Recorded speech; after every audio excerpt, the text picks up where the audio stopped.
तालिब के साथ मैं हूं जुबैद मारंगलू और आज जानते हैं कि थाल के इलाका के वालों को क्या मसाइल दरपेश हैं और कौन सी सहूलियात जो सियासतदानों की जानिब से आवाम को नहीं दी गई और कौन सी ऐसी सहूलत है जो उनको दी गई है। सबसे पहले बात करते हैं वहाँ के सियासतदानों की। हल्का एनए उस वक्त 91 था, उस वक्त नजफ खान सियाल मुंतखब हुए थे 2013 में।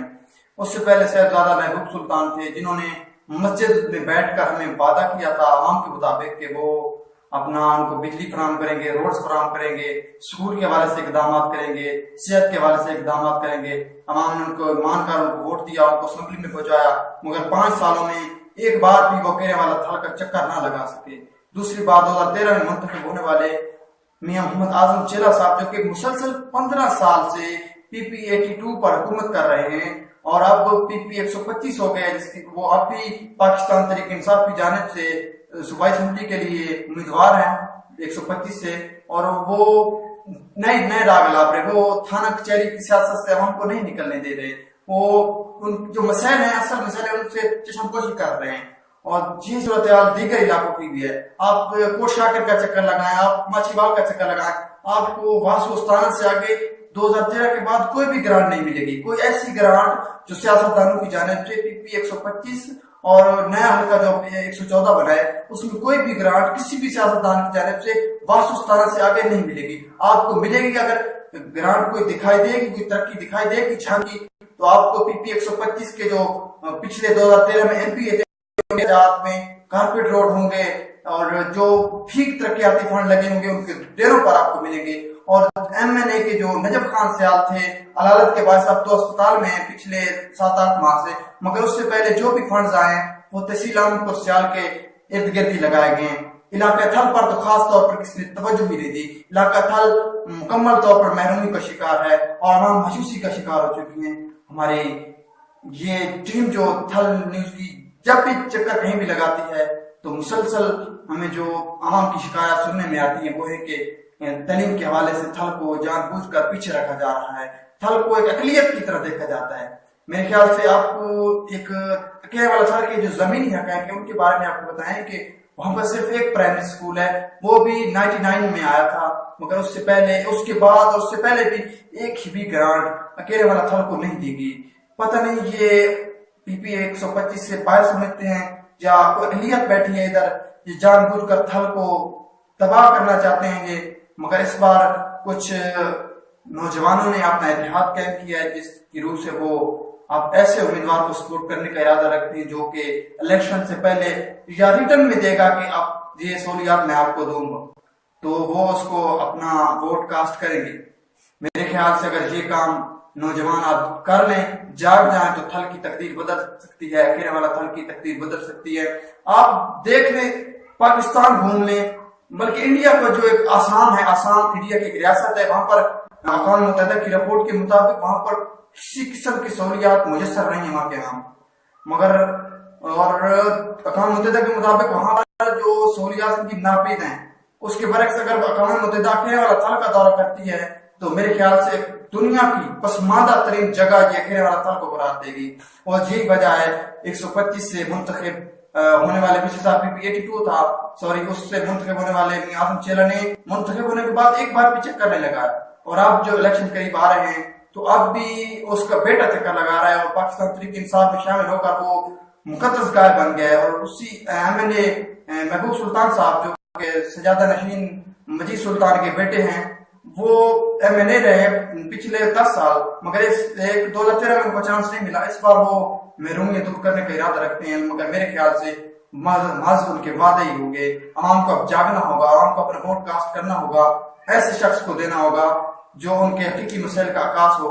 मेरी तमाम देखने वालों से गुजारिश है कि इस वीडियो को जितना शेयर हो सके शेयर करें, ताकि केरे वाला थल की अवाम की, कोट शाकिर की अवाम की, पीपी 125 एनए 114 की अवाम की जो मसैल है वो ऊपर के हुकाम तक पहुंचे, चीफ जस्टिस साहब तक पहुंचे कि आज के दौर में भी पीने जैसा साफ पानी तो अल्लाह ताला ने थल वालों को एक नेमत के तौर पर अदा किया है, मगर दूसरी जो सहूलियात जो सियासतदानों ने फराम करनी थी, जो रियासत ने फराम करनी थी, वो आवाम को नहीं मिल सकती।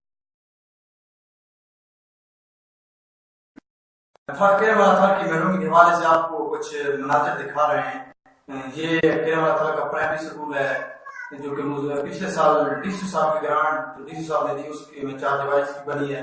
اس کے علاوہ آپ دیکھ رہے ہیں کہ آپ کو کوئی بھی سہولت نظر نہیں آئے گی. صحت کے حوالے سے تو ماشاءاللہ یہاں پر کوئی بھی اقدام نہیں کیا گیا. نہ ہی صحت کے حوالے سے جو صحت مفت سہولیات فراہم ہوتی ہیں ان سے تو اکیلے میں کے واقف بھی نہیں.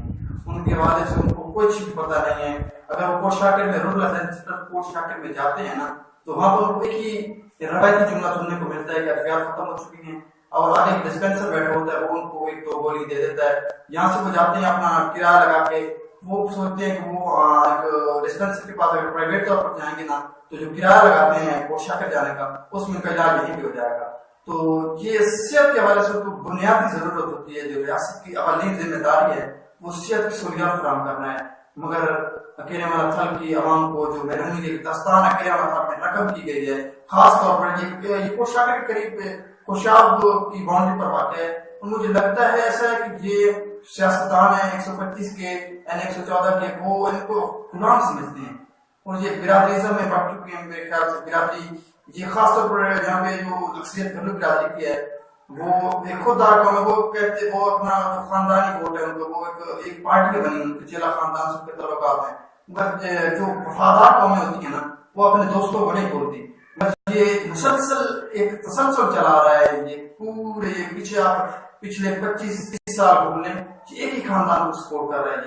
یا گاؤں چھوٹا سا جو ضلع جھنڈ کا ہے، مگر یہاں پر جو وہ کہتے ہیں کہ ہمارے تعلقات ہیں، مگر بے وفائی بے حسی کی انتہا دیکھیے. ادھر سے تو کہتے ہیں کہ خاندان کے تعلقات ہیں، یہ برادری کی وجہ سے ووٹ دیتے ہیں. مگر کوئی بھی قوم اپنے محسن کو نہیں بھولتی، اور جو ووٹر کو اسمبلی میں پہنچاتے ہیں وہ میرے خیال سے ان کے محسن ہوتے ہیں. مگر افسوس کی بات یہ ہے کہ یہ جو ہمارے سیاستدان ہیں اتنے پیسے ہو چکے ہیں کہ اپنے محسنوں کو بھی بھول گئے ہیں اور اپنے ووٹر کو بھول گئے ہیں. اپنے ووٹر کو بھول کر اپنی جیبیں گرم کرنے میں مصروف ہیں اور تھانہ کچہری کی سیاست سے اپنی عوام کو نہیں نکلنے دے رہے.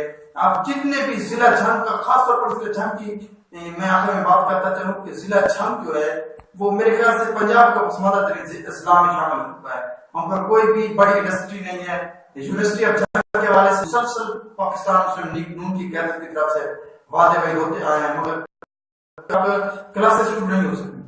اور جب آپ روڈز کی حالت دیکھیں، آپ چھت نکلیں گے تو آپ کو بہترین روڈز ملیں گے، آپ کو ایک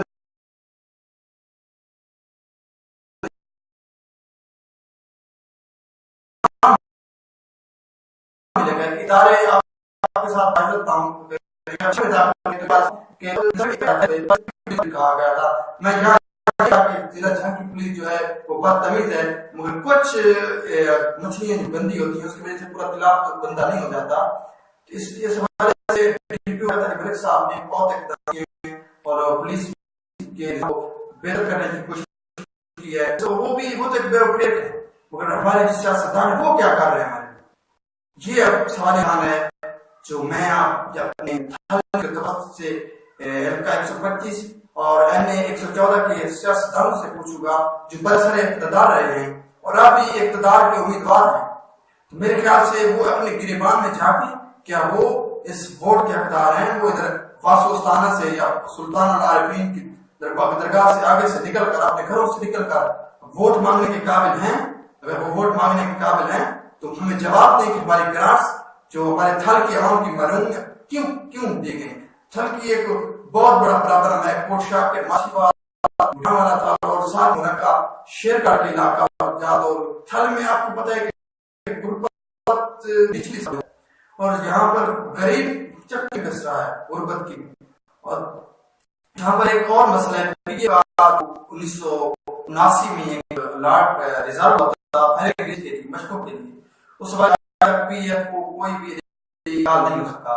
تو پی ایف نے ٹھیکیداروں کو ٹھیکہ دینا شروع کیا، اس حوالے سے عوام وصولیاں دیتی آ رہی ہے اور مسلسل قبضہ معافی کے ظلم سے رہتی آئی ہے. اس حوالے سے پاکستان تحریک انصاف کے صاحبزادہ محبوب سلطان نے کچھ یقین دہانیاں کروائی ہیں، مگر میرے خیال سے وہ بھی محض یقین دہانیاں ہیں. اور ساتھ ہی پچھلے 2 دنوں میں جو فیصل صاحب یا سابق وفاقی وزیر ہیں رہے ہیں پیپل پارٹی کی، اور ابھی پیپل پارٹی سے MNA کے امیدوار ہیں LK 114 سے، انہوں نے بھی یہی وعدہ کیا ہے کہ آپ کو برقی میں ریلیف لے کر دیں گے اور آپ کو غربت کو ختم کریں گے. مگر یہ افسوسناک امر دیکھنے میں آیا کہ کسی نے بھی عوام کے حقیقی مسائل کی بات نہیں کی.